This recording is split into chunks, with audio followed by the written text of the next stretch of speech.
I'm Haley Taylor, and you're listening to the Rough Draft Diaries.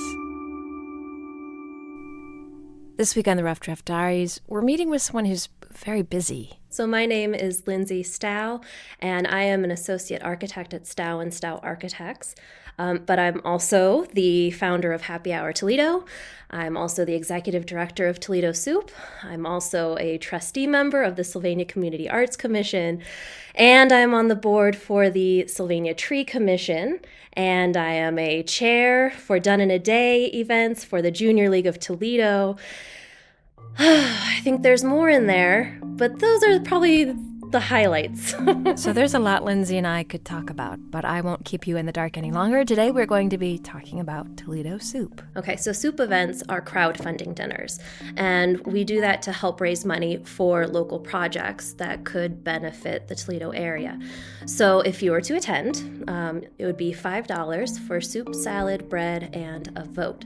And during the event, you watch four short, only 4 minutes, presentations for local projects, and you meet other people, you think about who you want to vote, you eat the soup, and then at the end, you vote for your favorite, and whoever gets the most votes goes home with 100% of the money raised, and they go home with it that night to make their idea a reality. Toledo Soup events happen once in the spring and once in the fall. Now, Lyndsey, the executive director, is probably the best authority to speak on these events, but second best would be a winner.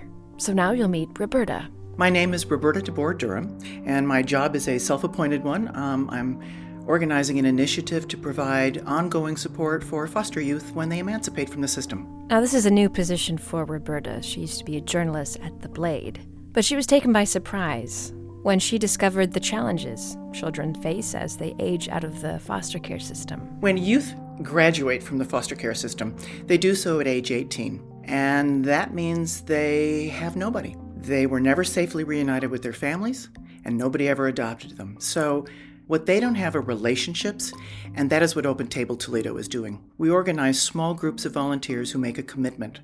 They agree to meet once a year, once a week, with one youth who's emancipated from foster care. And that's what we're doing. Now, this idea isn't original to Roberta. She read about it.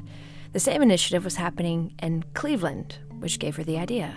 I read this column, and I thought, that's really great. I want to be one of those volunteers. And I looked around, and there was no such thing in Toledo. So I spent a couple of weeks thinking, well, I really want to do this, but it doesn't exist. I really want to do this, but it doesn't exist. Well, somebody should do this. Who's going to do this? I guess I'm going to do this. And it's been great. I mean, the community has really responded to this. We've had a lot of help, and we're getting ready to launch our first small groups at the end of January or February. So, yeah. And some of that community support obviously came from the Toledo Soup event. Roberta decided applying for the competition couldn't hurt, so she went online to fill out the online application. So you fill in those fields and you do your best pitch possible, and then you wait, and you wait, and you see if you've been one of the 4 groups chosen. And then you're notified that you're chosen, and you get, all excited and thrilled.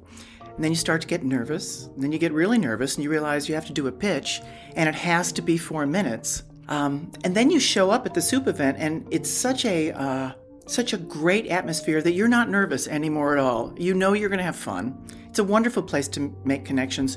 We came prepared with sign-up lists. We thought, even if we don't win, we've pitched our ideas, and maybe some people will want to volunteer to be part of the small group efforts. And this is a key part to the Toledo Soup events. Obviously, one of the goals is to win the money, but another goal is to simply meet with other community members.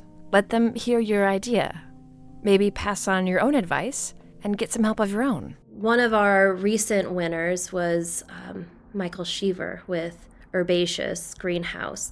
And I love this story about him because he came in with a very specific need, and he wanted to win the money so that he could have the greenhouse.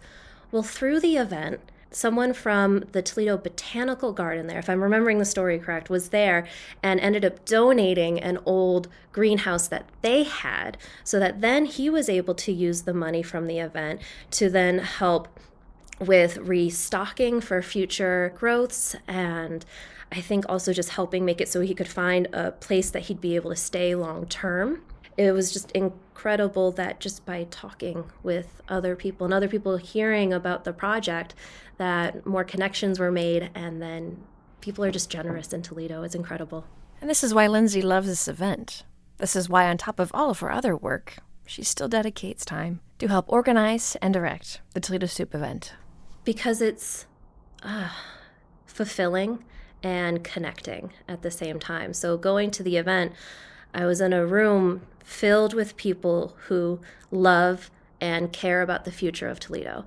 And sometimes that can be hard to find in the area, but not in this situation. There was just everyone was getting involved, was asking questions, was getting to know each other, and was making a reasonable investment into its future and helping determine what would happen. So it instilled a lot of pride for the community.